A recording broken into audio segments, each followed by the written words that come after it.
2 September म्हणजे मागच्या वेळेस 8 महिन्यापूर्वी मनोज जरांगे मुंबईत गेलते. लाखो करोडो मराठ्यांना घेऊन हजारो कोटीचा खर्च, गाड्या घोड्या टेम्पो ट्रक बेसन टावेल टूप काय काय सांगितलं, भांडी कुंडे घेऊन सगळं तिथे गेलतो आपण मुंबईला. आणि मग काय घेतलं तिथं आपण? मनोज जरांगे काय घेतलं? एक जी आर घेतला, हैदराबाद गॅजेटचा जी आर घेतला. आणि काय म्हणले तुम्ही मनोज जरांगे? जिंकलो रे राजा हो, पोरा हो, घेऊ ना जी आर, घेऊ ना जी आर. मनोज जरांगे तुम्ही जिंकले होते ना?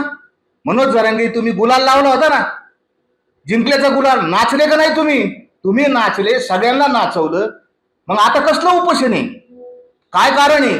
मनोज जरांगे तुम्हाला कायद्याची अक्कल नसल्यामुळं ह्या मराठा समाजाचं तुम्ही भयंकर नुकसान केलेलं आहे. माझं असं स्पष्ट आरोप आहे. आपण जर प्रश्न विचारला ना मनोज जरांगे काय उपोषणाला बसले, तर मनोज जरांगेचे अंतर्गत काही सेटिंग येतात, अंतर्गत काही डील येतात, त्याच्या काही सेटलमेंट येतात.